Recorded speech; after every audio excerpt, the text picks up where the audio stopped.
Bismillahirrahmanirrahim. Assalamualaikum warahmatullahi wabarakatuh. Alhamdulillahi ala ihsani wa syukru lahu ala taufiqihi wa amtinani. Wa asyhadu an la ilaha illallah wahdahu la syarika lahu ta'ziman li sya'ni. Wa asyhadu anna Muhammadan abduhu wa rasuluhu da'ali ridwani. Allahumma salli alaihi wa ala alihi wa ashabi wa ikhwani. Para pemirsa Raja TV dan Radio Raja dimanapun Anda berada, kita melanjutkan bahasan kita dari tafsir surat Luqman. Dan insyaAllah ini pertemuan yang terakhir dari tafsir surat Luqman. Ya, kita akan lanjutkan dari ayat ke-29 dan seterusnya. Allah Subhanahu wa taala berfirman, "Alam tara anna Allah yulijul laila fin nahari wa yulijun nahara fil lail wa sakhkhara asy-syamsa wal qamar kullun yajri ila ajalin musamma." Tidakkah kau memperhatikan? Alam tara, tidakkah kau lihat, tidakkah engkau memperhatikan anna Allah yulijul laila fin nahar, bahwasanya Allah memasukkan malam ke dalam siang. Wa yulijun nahara fil lail, dan Allah memasukkan siang ke dalam malam. Yaitu Allah memasukkan malam dalam siang, akhirnya terbitlah matahari, dan Allah memasukkan siang dalam malam, artinya terbitlah rembulan dan matahari terbenam. Wa sakhkhara asy-syamsa wal qamar, dan Allah Subhanahu wa taala menundukkan matahari dan bulan.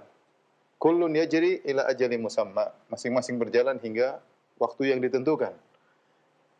Anna Allah bima ta'maluna khabir, dan sungguhnya Allah Subhanahu wa taala mengetahui apa yang kamu kerjakan, ya.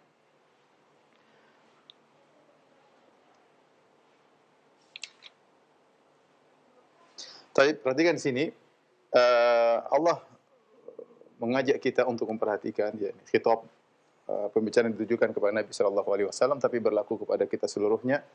Ya, tidakkah kau memperhatikan bagaimana Allah memunculkan siang tadinya malam, kemudian Allah masukkan malam dalam siang sehingga terbitlah matahari, yang di mana di siang hari kita bisa mengadakan berbagai macam kegiatan untuk kemaslahatan kita. Dan itulah kenikmatan tersendiri. Wa yulijul nahara fil lail, kemudian siang tidak selamanya. Allah masukkan ke dalam malam, terbitnya rembulan, kemudian terbenamnya matahari. Di malam hari kita bisa beristirahat. Ya, kemudian wasakhkhara asy-syamsa wal qamar. Ya. Kemudian Allah memperjalankan, menundukkan matahari dan rembulan. Menundukkan buat siapa? Buat kita. Ya, menundukkan buat kita. Jadi matahari rembulan berjalan pada edarannya, semuanya ini adalah untuk kita. Kullun yajri ila ajalin musamma. Masing-masing, yaitu matahari dan rembulan itu masing-masing berjalan hingga pada waktunya. Di sini ada dua pendapat, ya, di kalangan para ulama, dua pendapat. Ada yang mengatakan maksudnya terbit, ya, terbit dan terbenamnya, ya, tidak pernah berubah, ya. Artinya teratur, ya. Teratur sepanjang tahun. Tentu ada perubahan, tapi perubahan itu teratur sepanjang tahun. Teratur sepanjang tahun. Ya, sepanjang tahun. Ya. Yang dengan adanya perubahan tersebut, ya, kita tahu matahari terbit tidak sama setiap hari, ada pergeseran. Tetapi itu beratur sepanjang tahun, tahun ke depan berulang lagi, dan begitu demikian. Yang dengan adanya metode terbit dan terbenam yang sudah Allah aturkan sesuai dengan orbitnya, maka seorang bisa mengetahui perhitungan tentang tahun, perhitungan tentang musim, dan macam-macam, ya. Mengetahui kapan perhitungan kapan gerhana matahari, kapan gerhana bulan, ya. Kenapa? Karena masing-masing ada orbitnya. Seandainya matahari dan rembulan orbitnya tidak teratur, maka tidak ada yang bisa menghitung dengan tepat. Tetapi dengan adanya orbit yang teratur ini, maka bisa diadakan ilmu tersendiri, ilmu hisab dan perhitungan dan yang lainnya. Pendapat yang kedua, maksudnya keduanya berjalan terus, ya, berjalan terus dalam orbitnya hingga hari kiamat, ya, hari kiamat. Ini pendapat Syekh Sa'di rahimahullahu taala. Maksudnya kullun yajri, masing-masing berjalan, itu sejak dia berputar terus, tidak pernah berhenti. Tidak pernah berhenti. Kapan dia berhentinya? Nanti berhentinya pada hari kiamat, ya. Ada waktunya matahari terbit dari barat, di mana aturan alam dirubah oleh Allah Subhanahu wa taala. Matahari terbit dari barat, kemudian idza syamsu kuwirat, kemudian matahari digulung, diredupkan, ya. Wa jumi'a syamsu wal qamar, kemudian matahari dan bulan digabungkan, itu nanti pada hari kiamat. Jadi tidak akan berubah ini semua, terus berjalan dalam orbitnya, tidak pernah berhenti hingga hari kiamat. Dua tafsir ini tidak ada perbedaan. Yang satu menyinggung dari sisi per hari, terbit dan terbenam, ya, yang sesuai dengan aturannya, tidak pernah berubah sampai sepanjang tahun. Yang satu dari sisi sekali bergerak Allah gerakkan tidak berhenti, nanti berhenti sampai hari kiamat, ya. Wa anna Allah bima ta'maluna khabir, dan bahwasanya wa anna Allah bima ta'maluna khabir, sesungguhnya Allah mengetahui apa yang kamu kerjakan. Apa maksudnya? Apa hubungannya antara Allah menunjukkan tentang nikmat siang, nikmat malam, matahari yang bergerak pada orbitnya dengan amal seorang hamba? Sebenarnya mengatakan, ya, jika Allah mengetahui ya, semua gerakan alam dengan detail, ya, bintang, matahari, rembulan, planet-planet, semua di jagat raya ini Allah tahu secara detail, maka demikian pula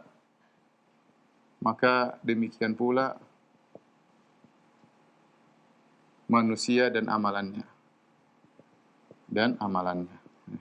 amal perbuatannya. Allah tahu semuanya, ya. Allah tahu semuanya tentang benda-benda langit yang begitu banyak, yang begitu besar, yang begitu luas, yang tanpa ada ujungnya. Apalagi hanya mengetahui bumi yang kecil yang isinya manusia, ya, itu isinya Allah tentu lebih tahu. Makanya setelah Allah menyebut tentang nikmat siang, nikmat malam, matahari, rembulan, orbitnya, semuanya Allah mengatakan wa anna Allah bima ta'maluna khabir. Maka Allah mengetahui apa yang kalian lakukan. Setelah itu Allah berkata, dzalika bi anna Allah huwal haq. Yang demikian itu seluruhnya ini bi anna Allah huwal haq, karena Allah Subhanahu wa taala dialah yang hak. Kenapa dialah yang Allah yang hak? Wa anna ma yad'una min dunihil batil. Dan apa yang mereka sembah selain Allah adalah kebatilan. Karena semua makhluk, ya, wujudnya tidak sendiri tapi diwujudkan oleh Allah Subhanahu wa taala. Berkata Labid berkata, ala kullu ma khalallaha batila. Khalallahu batilu, ya. Kata dia, ketahuilah semua selain Allah adalah kebatilan. Kenapa kebatilan? Karena semuanya terjadi dengan izin Allah. Kenapa? Karena semuanya berasal dari tidak ada menjadi ada. Yang menciptakan adalah Allah. Kalau istilahnya orang falasifah, Allah adalah wajibul wujud, yang wujudnya harus ada. Karena dengan adanya Allah, maka Allah mengadakan seluruh makhluk. Nah, kalau kita tahu ternyata seluruh makhluk tidak bisa ada dengan sendirinya, tapi diadakan oleh Allah Subhanahu wa taala, maka bagaimana kemudian makhluk-makhluk tersebut berhak untuk disembah? Yang berhak disembah hanyalah Sang Pencipta yang mengatur siang, yang mengatur malam, yang perjalankan matahari dan rembulan, ya, yang menciptakan kalian, yang mengetahui alam-amal perbuatan kalian seluruhnya. Lihat yang disembah coba. Siapa yang mau disembah? Makhluk, pohon, ya, batu, ya, mayat, wali, nabi. Apa mereka bisa ngatur itu semua? Ngatur siang, ngatur malam, ngatur matahari, ngatur rembulan, ya, mengetahui manusia seluruh perbuatannya.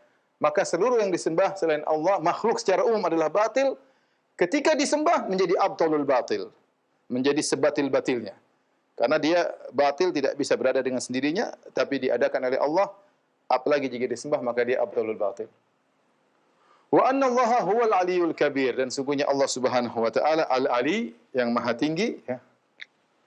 Maha tinggi daripada makhluknya, ya, itu di atas arsy.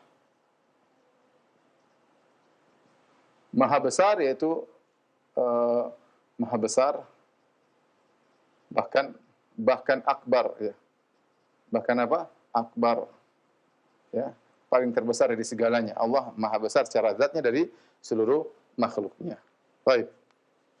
Setelah itu Allah Subhanahu wa taala berfirman, ayat ke-31, ya. Alam tara, jadi kita tahu bahwasanya Allah Subhanahu wa taala maha tinggi dan maha besar. Nah, kalau Allah maha tinggi, maha besar, Ngatur matahari, semua ciptaan Allah kecil di sisi Allah. Karena Allah mengatakan ya, wal ardu jami'an qabdatuhu yaumal qiyamah was samawati matwiyatun bi yaminih. Bumi pada hari kiamat di dalam genggaman Allah dan langit seluruhnya dilipat oleh tangan kanan Allah. Jadi Allah Maha Besar, itu semua kecil, aturnya gampang. Allah Maha Besar. Ya. Tidak ada yang bisa mengatur kecuali Zat yang Maha Besar dan Maha Tinggi daripada itu semua. Kemudian alam tara annal fulka tajri fil bahri. Allah sebutkan nikmat yang lain lagi. Kalau tadi nikmat berkaitan dengan alam al-ulwi tentang di atas, sekarang Allah sebutkan di antara nikmat yang berada di bumi, di antaranya safina atau sufun atau perahu atau kapal yang berjalan di atas lautan. Kata Allah, alam tara, tidakkah kamu perhatikan annal fulka tajri fil bahri bi nikmatillah, bahwasanya kapal itu berlayar di laut dengan nikmat Allah. Allah yang menjadikan kapal tersebut bisa berlayar di atas lautan. Ingat, bi nikmatillah. Ini semua dengan nikmat Allah. Liyuriyakum min ayatihi. Agar Allah memperlihatkan kepada kalian di antara tanda-tanda kebesaran Allah, di antara tanda-tanda ketuhanan Allah, keesaan Allah, Allah bikin kapal bisa berjalan di atas lautan. Inna fi dzalika laayatin likulli sabarin syakur. Yang demikian itu ada tanda-tanda kebesaran Allah bagi setiap orang yang sabar dan pandai bersyukur. Ini sebenarnya Allah mengatakan di antara dalil adanya Tuhan, ya.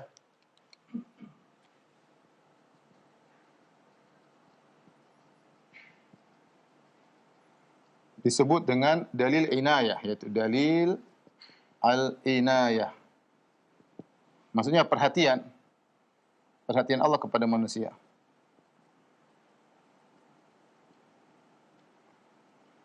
Ibnu Rushd dalam kitabnya Al-Kashf an Manahij al-Adillah, ketika beliau menyebutkan tentang dalil-dalil adanya Tuhan, di antaranya dalil inayah. Ini disepakati oleh para ulama, ya, disebut oleh Ibnu Taimiyah dan yang lain, dalil inayah. Jadi beliau beri gambaran begini. Kalau kita berjalan di sebuah hutan, tahu-tahu kita kesandung kayu, ya, tanpa bentuk, tanpa aturan, kita bilang ini kebetulan kayunya lagi di sini, kemudian kita tersandung dengan kayu tersebut. Tetapi kalau kita jalan lagi ke depan, kemudian kita lihat ada kayu, kemudian tempatnya pas, bentuknya diukir seperti ukiran kursi, kemudian ukurannya pas seperti untuk orang duduk, dengan sandaran yang pas, diletakkan pada posisi yang pas, misalnya di bawah pohon dan yang lainnya, kita tahu pasti ada yang bikin. Tidak mungkin kita bilang terjadi dengan sendirinya, tahu-tahu ada kursi terpotong, terpahat dengan rapi, kemudian terletakkan di bawah pohon, kemudian posisinya pas untuk diduduki oleh manusia, kita bilang mustahil. Ini pasti ada yang bikin. Kenapa kita tahu? Karena tidak mungkin ada perhatian seperti itu bisa menjadi kursi yang pas pada segala sisinya, ya. Sama kalau kita bicara alam semesta, ya, nggak mungkin terjadi dengan sini. Lihat, Allah untuk memberi perhatian kepada manusia, Allah bikin matahari sehingga ada siang, ada malam, sesuai. Allah ciptakan manusia dan Allah siapkan prasarana yang sesuai dengan kebutuhan manusia. Manusia siang bekerja, malam butuh istirahat, ya. Allah bikin siang, Allah bikin malam, Allah bikin lautan, Allah bikin gaya gravitasi tertentu sehingga kemudian kapal bisa berlabuh di atas lautan, ya. Ini semua bukan kebetulan ada lautan, karena memang kebutuhan manusia. Dalam lautan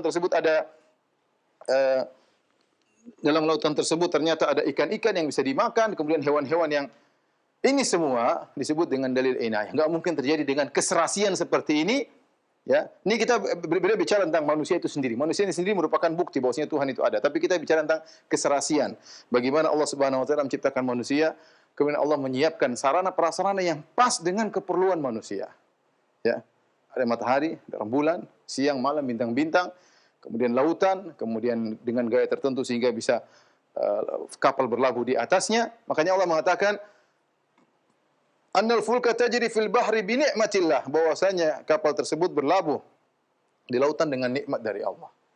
Bukan terjadi dengan sendirinya. Liyuriyakum min ayatihi, untuk menunjukkan kepada kalian tentang tanda-tanda kebesaran Allah Subhanahu. Dan banyak sekali tanda adanya Tuhan itu sangat banyak. Ini antara salah satu dalil disebut oleh para ulama dengan dalil al-inayah, perhatian. Inna fi dzalika laayatin likulli sabarin syakur. Yang demikian itu ada tanda-tanda kebesaran Allah. Siapa yang bisa melihat? Likulli sabarin syakur, bagi setiap orang yang sabar dan bersyukur. Maksudnya bagi setiap orang beriman. Apa maksudnya sabarin syakur? Maksudnya beriman. Yang orang beriman disifati dengan sabar dan syukur. Orang beriman disebut dengan sabar dan syukur. Oleh karenanya para ulama di antaranya Ibnu Qayyim berkata, al-iman nisfan.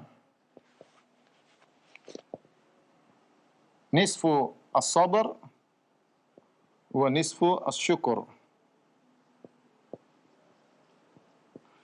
Kata Ibnu Qayyim dan juga para ulama, iman itu terbagi dua, setengah-setengah.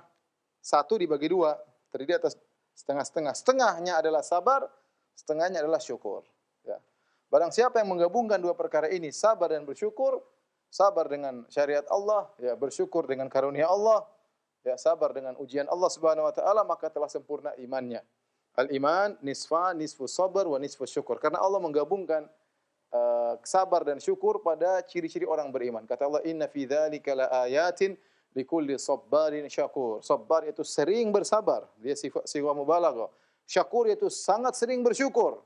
Semakin seorang menggabungkan antara sabar dan syukur, semakin kuat imannya dan sempurna imannya. Ada orang Masya Allah sabar tapi kurang bersyukur. Ada orang syukur tapi kurang bersabar. Jika dia menggabungkan keduanya, maka jadilah dia seorang yang beriman. Ketika diberi ujian dia bersabar, ketika diberi kenikmatan dia bersyukur. Mereka inilah yang bisa memperhatikan tanda-tanda kebesaran Allah.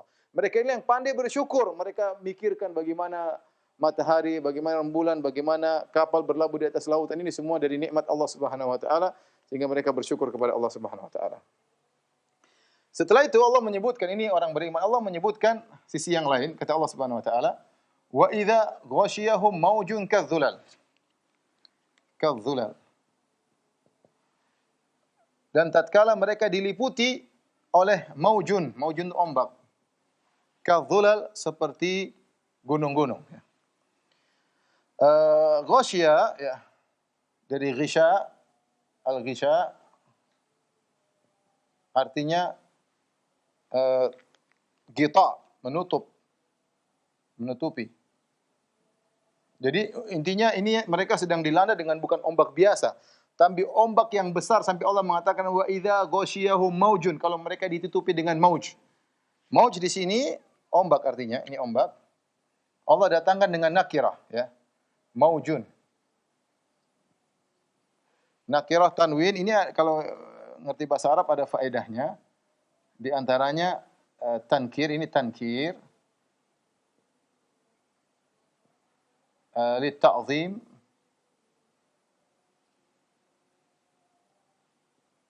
Sama li taksir. Li taksir. Pengagungan, ini pengagungan.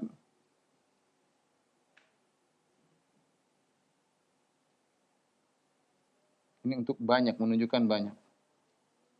Artinya apa? Ombak yang dialami oleh mereka itu besar, ombaknya besar dan banyak, bertumpuk-tumpuk. Oleh karenanya Allah mengatakan ombak tersebut padahal dia mufrad, nakirah, mufrad, tunggal, tetapi Allah mengatakan kadzulal. Zulal ini ada dua maknanya, az-zulal. Az-zulal jamak dari zullah, ya. Az-zulal jamak dari az-zullah.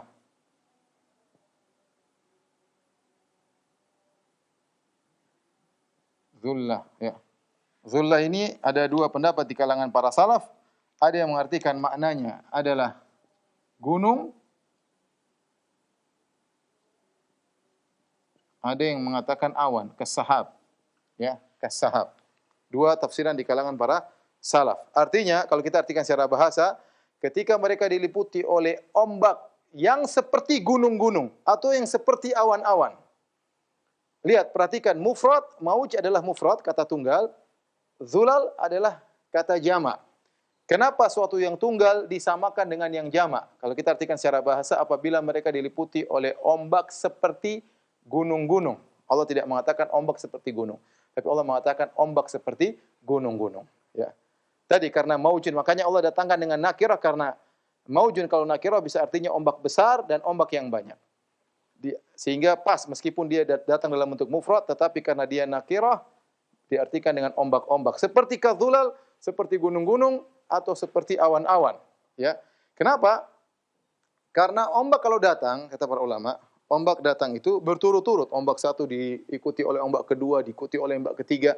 Jadi bisa jadi seorang ketika dia kapalnya di tengah lautan, di atas dia ada ombak yang bertumpuk-tumpuk. Di atasnya ada ombak yang bertumpuk-tumpuk dan ombak tersebut setinggi gunung. Ombak tersebut seperti awan di atasnya. Berarti ini ombak yang sangat hebat yang menimpanya, bukan ombak biasa. Kalau ombak biasa mungkin dia ini orang musyrik. Allah bercerita tentang orang musyrik. Orang musyrik kalau ditimpa dengan musibah seperti ini, ombaknya besar seperti gunung atau seperti awan di atasnya, da'allaha mukhlishina lahuddin. Mereka tiba-tiba ikhlas berdoa kepada Allah dengan mengikhlaskan ketaatan hanya kepada Allah. Semua kesyirikan mereka buang. Kata Al-Alusi rahimahullahu taala, ketika mereka dalam kondisi genting, fitrah mereka keluar mengalahkan logika mereka, mengalahkan taklid mereka yang selama ini mereka syirik kepada Allah, ya. Mereka buang semuanya dan mereka kemudian ikhlas kepada Allah Subhanahu wa taala. Dan ini bukan cuma dialami orang musyrik, ya. Bahkan orang-orang ateis dalam kondisi genting mereka hanya ingat kepada Allah Subhanahu wa taala. Makanya ada pepatah mengatakan dalam kondisi genting tidak ada ateisme, tidak ada ateisme. Kenapa orang ateis juga kalau dalam kondisi genting dia mencari pertolongan kepada zat yang maha kuasa. Ya. Dia mencari pertolongan kepada zat yang maha kuasa. Saya punya kawan di Bali. Jadi tadi banyak pergaulan kemudian dia pernah mancing dengan seorang ateis tidak percaya sama Tuhan. Subhanallah ketika mereka di tengah laut dan tiba-tiba ombak sangat besar, ini ateis kemudian minta tolong kepada Tuhan. Padahal dia mengingkari adanya Tuhan. Tapi dalam kondisi genting fitrah dia berbicara. Sama orang musyrik, ketika mereka di tengah lautan, mereka beriman kepada berhala ini. Tapi ketika mereka dalam kondisi genting, semua logika yang mereka selama ini gunakan untuk berbuat syirik, taklid buta selama ini mereka ikuti nenek moyang mereka buang semua karena fitrah mereka mendominasi. Mereka butuh kepada Tuhan yang Maha Esa. Kata Allah, da'allaha mukhlishina lahuddin. Dalam kondisi genting mereka berdoa kepada Allah dengan ikhlas. Falamma najjahum ilal barri faminhum muqtasid. Tatkala mereka Allah selamatkan ke daratan, apa yang terjadi? Faminhum muqtasid. Faminhum muqtasid. Muqtasid ini juga ada dua pendapat, ya. Dua pendapat. Apa yang dimaksud dengan muqtasid, ya? Ada yang mengatakan maksudnya mereka kekeh kembali dalam kesyirikan, kekeh kembali dalam kesyirikan. Ada yang mengatakan faminhum muqtasid, yaitu mereka di antara mereka ada yang sadar. Di antara mereka ada yang lurus. Muqtasid maksudnya lurus, ada yang lurus maksudnya sadar. Dia sadar. Kondisi genting tadi membuat dia sadar meninggalkan kesyirikan, bahkan setelah dia tiba di darat dia pun sadar. Kemudian Allah, terserah ini ada dua pendapat, ya. Kalau kita artikan pendapat ini maksudnya di antara mereka ada yang sadar, kata Allah, wa ma yajhadu bi ayatina illa kullu khattarin kafur. Allah sebutkan. Jadi ada yang sadar, ada yang tidak sadar, tetap berbuat syirik. Kata Allah, dan tidak ada yang mengingkari ayat-ayat kami kecuali orang-orang yang tidak setia lagi ingkar. Khattar itu dari khatar. Al-khatar artinya al-ghadar. Al-khatar sama dengan al-ghadar. Al-ghadar itu berkhianat. Ya, kafur jelas mengingkari. Jadi illa kullu khattar ay kullu ghaddarin. Itu orang-orang yang benar-benar berkhianat. Tidak ada yang mengingkari ayat-ayat Allah kecuali orang-orang yang berkhianat dan ingkar, tidak bersyukur kepada Allah. Yang dua sifat ini, khattar, kafur, ini lawan dari sabbarin syakur. Sabbarin syakur, ya. Sabbar, ya. Lawannya khattar, syakur, lawannya kafur. Tadi Allah bicara tentang orang Islam, kata orang mukmin, kata Allah, inna fi dzalika la ayatan likulli sabbarin syakur. Sungguhnya ini adalah tanda-tanda kebesaran Allah bagi orang yang bersabar dan bersyukur. Bagi orang yang bersabar dan bersyukur, ya. Ya, bersabar dan bersyukur. Adapun lawannya orang-orang yang menyimpang, maka khattar, kafur. Sudah dikasih pertolongan, diberi kenikmatan Allah, berkhianat. Berkhianat. Bukannya berterima kasih malah berkhianat. Harusnya bersabar malah berkhianat. Bukannya bersyukur malah kufur, ya. Khattarin kafur. Dan ini adalah ciri orang-orang yang syirik kepada Allah Subhanahu wa taala. Baik, kita masuk ayat selanjutnya. Tolong balik.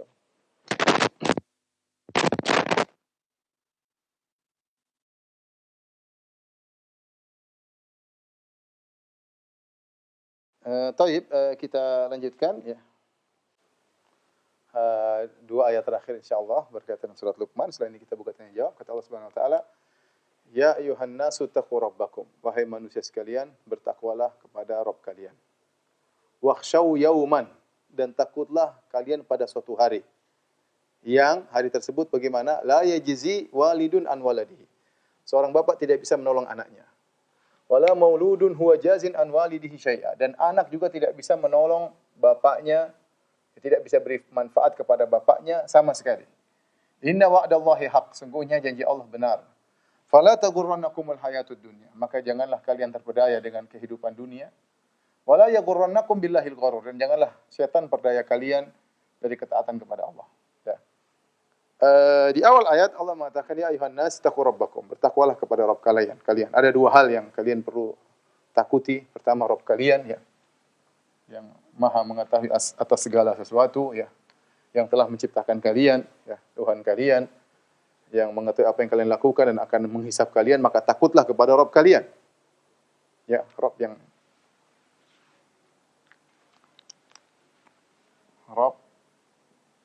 yang mengetahui segala perbuatan kalian.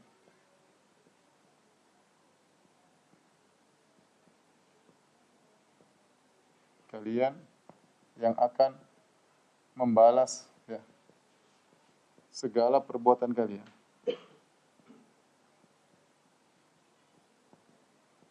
Kemudian kata Allah Subhanahu wa taala, "Wakhshaw yauman," dan takutlah kepada suatu hari. Hari tersebut hari yang sangat dahsyat. Apa sifat hari tersebut? Ya, suatu hari, apa sifatnya? Sifatnya ini. Seorang bapak tidak bisa menolong anaknya. Seorang bapak tidak bisa menolong anaknya. Kekerabatan tidak bermanfaat ya. Yang bisa menyelamatkan seorang amalnya sendiri. Jadi Islam mengajarkan kita untuk bersandar kepada amal kita sendiri. Bapak tidak bisa menolong anaknya. Betapa dia sayang kepada anaknya, ternyata dia tidak bisa menolong anaknya pada hari tersebut. Dan sebaliknya, wala mauludun huwa jazin an walidihi syai'a. Bahkan anaknya pun tidak bisa menolong kepada orang tuanya sedikit pun. Sedikit pun. Di sini ada faedah bahasa yang disampaikan oleh Al-Alusi dalam kitabnya Ruhul Ma'ani. Ya. Ketika Allah mengatakan seorang bapak tidak bisa menolong anaknya, ya. Kemudian Allah mengatakan wala mauludun, anak. Maulud artinya anak. Kemudian Allah takkid huwa. Takkid yaitu penekanan. Jazin ini isim fa'il yang menunjukkan selama-lamanya tidak akan bisa memberi pertolongan. Huwa jazin an walidihi syai'a. Sang anak tidak bisa menolong kepada ayahnya. Jadi ketika berbicara tentang orang tua menolong anak, Allah tidak kasih penekanan. Tapi ketika anak terhadap orang tua, Allah kasih penekanan. Wala mauludun huwa. Bahkan maulud ini sebagian ulama mengartikan dengan anak langsung, ya. Anak terdekat. Ya, karena dalam bahasa Arab namanya walad. Kenapa Allah tidak menggunakan kata walad? Jadi Allah mentakbir, mengungkapkan dengan maulud. Maulud bukan dengan walad. Bukan dengan walad. Karena walad ini bisa jadi anak, bisa jadi cucu dan seterusnya. Tapi kalau maulud yang langsung, anak yang sambung langsung dekat dengan dia. Artinya anak tersebut sangat dekat dengan dia, hubungannya langsung dengan dia. Tapi anak tersebut tidak bisa menolong dia sama sekali. Anak tersebut tidak bisa menolong dia sama sekali. Ya. Allah ingatkan ketika di awal-awal surat Luqman, ketika Allah berbicara tentang nasihat Luqman, wa idh qala Luqmanu li binihi wa huwa ya'idhuhu ya bunayya la tusyrik billah inna syirka la dzulmun 'adzim. Setelah itu Allah berfirman, wa wassaynal insana biwalidayhi hamalathu ummuhu wahnan 'ala wahnin wa fisaluhu fi 'amaini an ishkurli wa liwalidayka ilayal masir. Kami wasiatkan seorang anak untuk berbakti kepada kedua orang tuanya. Ibunya telah mengandungnya dalam kelemahan yang bertambah-tambah. Bersyukurlah kepada kedua orang tuamu. Bersyukurlah kepada Allah, bersyukurlah kepada kedua orang tuamu. Ternyata di awal surat Allah menyuruh untuk berbakti kepada orang tua di dunia. Bahkan meskipun wa in jahadaka ala an tusyrika bi, meskipun keduanya maksa engkau untuk berbuat syirik, maka jangan taat, tetapi wasahibuhuma fid dunya ma'rufa. Berbuat baiklah kepada mereka berdua di dunia dengan cara baik. Jadi Allah suruh berbakti kepada orang tua di dunia. Tapi ketika di akhirat sudah nggak bisa. Nggak lagi berbakti, selesai. Ya. Maka jangan sampai seorang ayah berpendapat, pokoknya anak saya baik, dia akan bakti kepada saya sampai di akhirat. Enggak. Allah ingatkan, seorang anak ya, pada hari kiamat tidak bisa berbuat baik kepada orang tuanya sama sekali, syai'an, sama sekali. Sama sekali enggak bisa. Memang ada satu bab yang membuat dia bisa menolong, tapi itu adalah hak Allah, yaitu bab syafaat. Kalau sang anak memberi syafaat kepada orang tuanya, ya, maka itu mungkin. Tetapi Allah tidak sebutkan di sini. Kenapa? Karena syafaat hak Allah Subhanahu Wa Taala. Lihatlah Nabi SAW ketika memberi syafaat. Apakah Nabi bisa beri syafaat kepada siapa saja? Dengan seenaknya saja? Tidak. Nabi SAW sujud ke dalam syafaatul uzma. Nabi SAW sujud. Sujud. Sementara nabi-nabi lain tidak berani beri syafaat. Nabi Adam menolak karena pernah melakukan dosa. Nabi Musa, Nabi Ibrahim, Nabi Isa, Nabi Nuh, semuanya menolak. Nabi Muhammad sujud. Setelah sujud lama baru Allah kasih izin untuk beri syafaat. Ya. Oleh karenanya Allah mengatakan, "Man dzalladzi yashfa'u indahu illa bi'idznih." Siapa yang bisa kasih syafaat kecuali dengan izin Allah? Ya. Kalau Allah tidak kasih izin, anakmu mau saleh seperti apapun tidak akan bisa beri syafaat. Maka seorang jangan dia berharap pertolongan orang lain pada hari kiamat kelak. Anaknya yang paling dekat tidak akan bisa beri pertolongan kepada dia kecuali diizinkan oleh Allah Subhanahu wa taala. Kalau hatinya tergerak memberi syafaat, kalau Allah izinkan, kalau Anda berhak untuk diberi syafaat, baru Allah izinkan. Kalau tidak, maka sang anak tidak bisa berbuat apa-apa. Makanya Rasulullah SAW berkata kepada Fatimah, "Ya Fatimah bintu Muhammadin, salini mimma lima syi'ti, la ugni anki minallahi syai'a." Wahai Fatimah putri Muhammad, mintalah harta dariku, aku akan kasih. Tapi aku tidak bisa menolong kepada engkau sama sekali. Itu kalau Nabi ngomong kepada putrinya, bagaimana dengan kita? Anak kita bisa menolong kita kalau tidak bisa, ya. Tidak bisa. Adapun kalau kita ajari mereka, mereka jadi baik, itu usaha kita dapat pahala. Ya, kita dapat pahala dari usaha kita mengajari mereka. Ya. Tetapi kalau sudah di akhirat sudah tidak ada lagi, ya, kecuali Allah izinkan kasih syafaat. Dari sini kita tahu bahwasanya seorang hendaknya takut kepada hari tersebut, hari yang dimana yang bisa menyelamatkan dia hanyalah amal soleh. Dan saya ingatkan bahwasanya kita menjauh dari ajaran-ajaran yang menjamin seorang bukan dengan amalnya. Islam hanya mengajarkan seorang terjamin dengan amal solehnya. Adapun kalau ada yang mengajarkan, oh kamu ikut saya saja, tenang saya jamin kamu di surga, itu sesat. Kalau ada yang mengatakan, nanti di surga, saya tunggu di pintu surga, kalian masuk dulu baru kemudian saya ikut, itu juga enggak benar. Ya akhi, yang jamin ente masuk surga siapa? Ente sih tidak terjamin masuk surga, gimana ente mau jamin murid-murid ente? Ya, enggak benar, ya. Islam mengajarkan kita selamat dengan amalnya. Man batta'a nasabuhu lam yusri, man batta'a amaluhu lam yusri nasabuhu. Barang siapa yang amalnya lambat, maka nasabnya tidak akan bisa mempercepat dia, tidak bisa menyelamatkan dia. Inna wa'dallahi haq. Kata Allah Subhanahu wa taala, sungguhnya janji Allah benar. Ini semua yang janji Allah semua ini tadi semuanya benar. Bahwasanya akan terjadi demikian, Allah akan balas, Allah akan hisab kalian. Anak tidak bisa menolong ayahnya, ayah tidak bisa menolong anaknya, ya. Terputus, ya. Makanya sampai Allah Subhanahu wa taala katakan bahwasanya fa idza ja'ati sakhah tatkala tiup sangkakala yauma yafirul mar'u min akhi, seorang akan lari dari saudaranya, wa ummihi wa abi, lari dari ibunya, lari dari ayahnya, wa sahibati wa ban, lari dari istri, lari dari anaknya, ya. Seorang amalnya yang menyelamatkan dia sendiri. Kalau dia ketika di dunia mengajari anaknya, menasihati istrinya, meskipun anaknya kafir, istrinya kafir, dia dapat pahala. Kenapa? Amal dia mengajarkan anak itu amal dia. Ya. Maka yang menyelamatkan adalah amal dia, amal solehnya. Kata Allah, "Fala taghurrannakumul hayatud dunya." Kalau begitu, jangan sekali-sekali kehidupan dunia memperdayamu. Kehidupan dunia banyak, ya. Jangan sampai berdaya. Karena hidup cuma sebentar, ya. Hidup dunia, kehidupan yang sebentar. Yang sangat sebentar, jangan terpedaya. Ya, kita dengar kabar-kabar saudara kita, kawan kita meninggal di hari-hari ini, di bulan-bulan ini, ya. Kita tidak duga, tahu-tahu sudah dikabarkan dia telah meninggal dunia. Kehidupan begitu cepat. Wala yaghurrannakum billahil gharur, dan janganlah kalian terpedaya oleh al-gharur.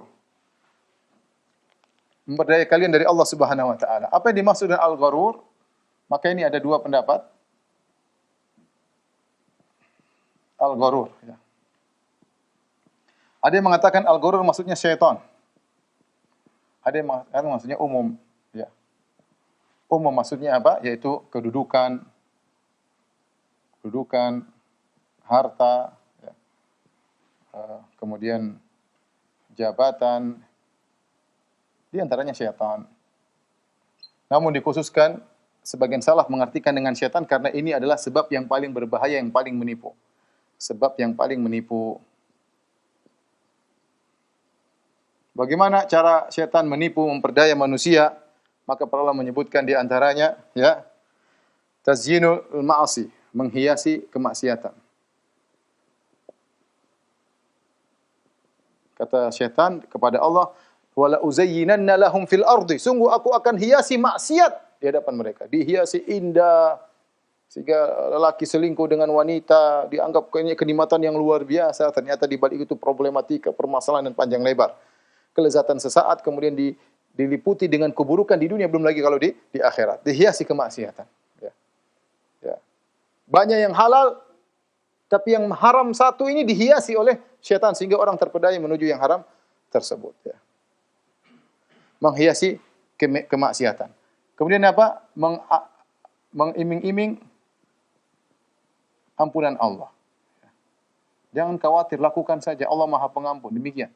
Syaitan menggoda manusia. Ya, kata Allah Subhanahu wa taala, ya'iduhum wa yumannihim.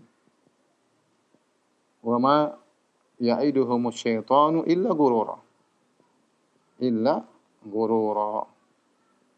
Syaitan itu menjanjikan, mengiming-imingkan, dan tidaklah syaitan menjanjikan mereka kecuali hanyalah tipuan semata. Jadi demikian syaitan mengiming-iming ampunan, lakukan saja setelah bertobat kepada Allah Subhanahu wa taala, Maha Pengampun.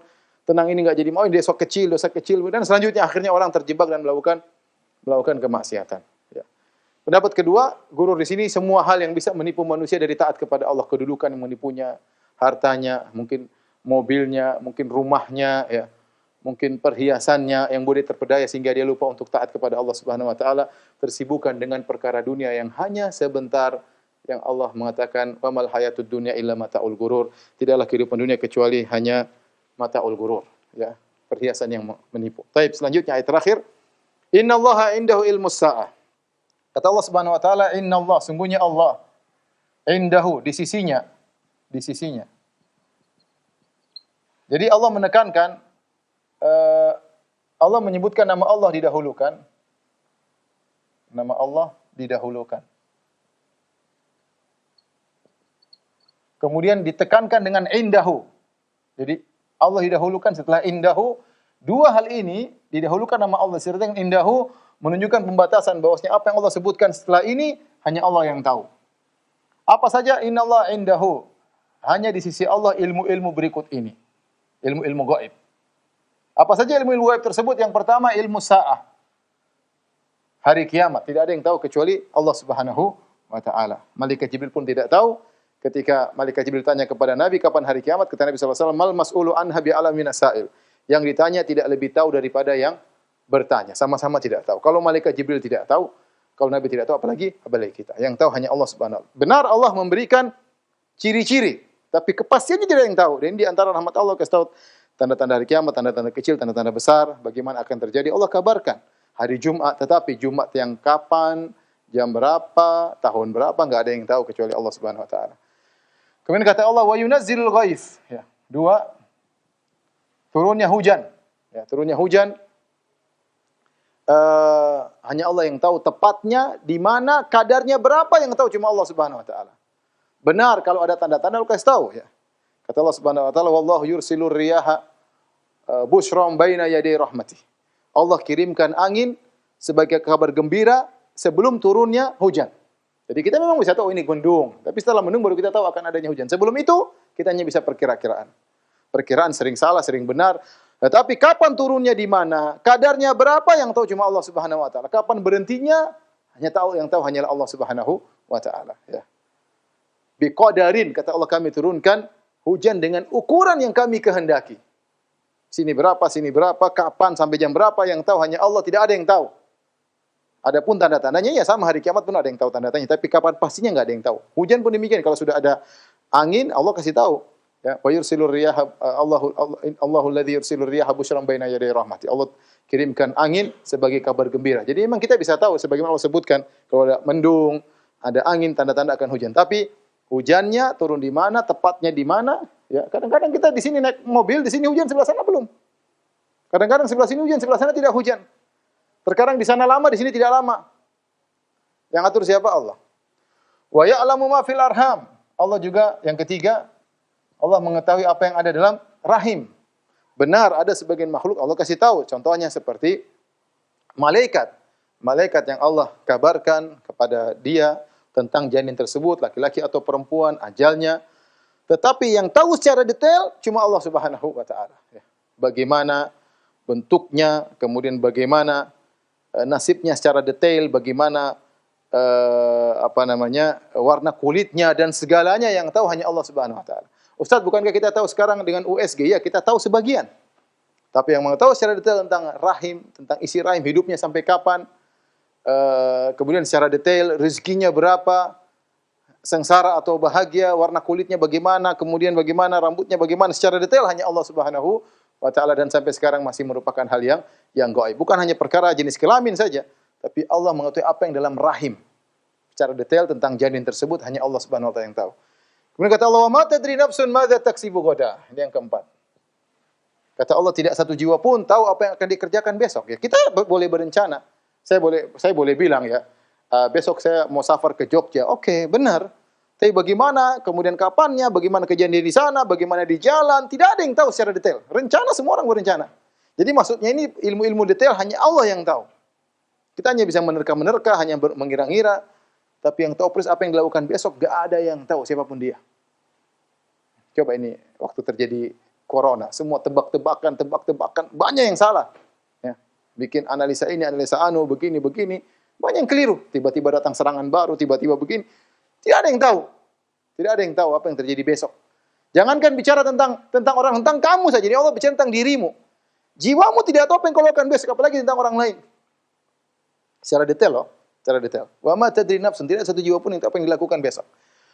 Wa ma tadri nafsun bi ayyi ardin tamut, dan yang kelima, ya. Dan tidak ada satu jiwa pun tahu di mana dia akan mati.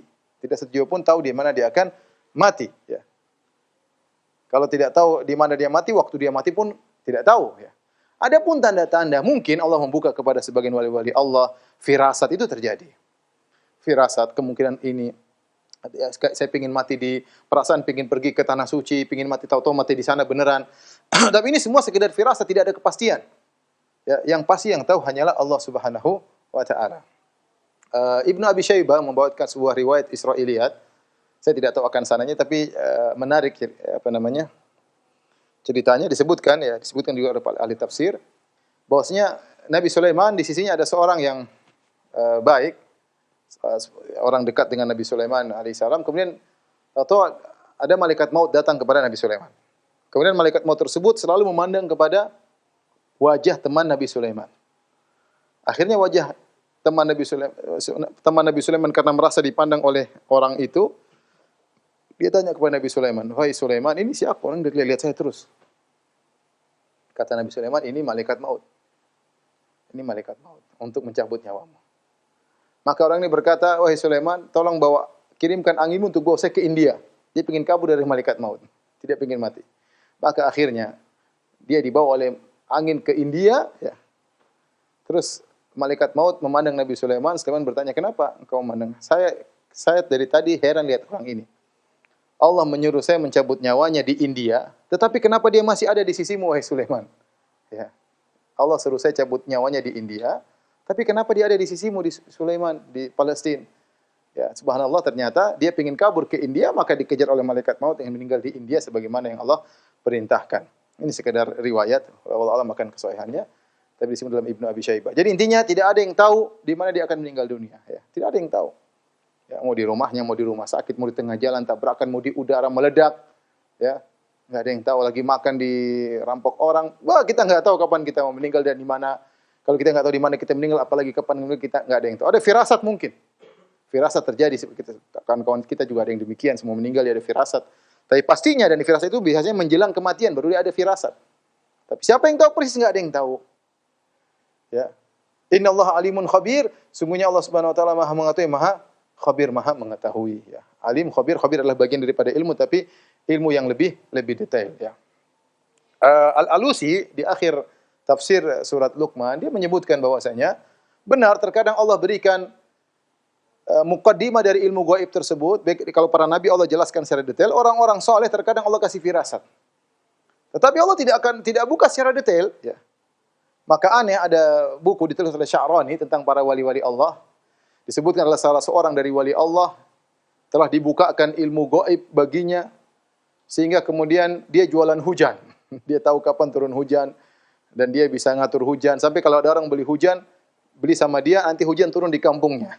Kata Al-Alusi, ya, ini sungguh khurafat yang tidak masuk akal, ya. Bagaimana ada kisah tentang wali yang aneh-aneh seperti ini. Innallaha alimun khabir, sungguhnya Allah Maha mengetahui dan Maha khabir. Demikianlah para ikhwan dan akhwat pemirsa TV Roja yang dirahmati Allah Subhanahu wa taala. Tafsir atau singkat. Insyaallah kita bertemu di kesempatan yang lain. Wabillahi taufiq wal hidayah. Assalamualaikum warahmatullahi wabarakatuh.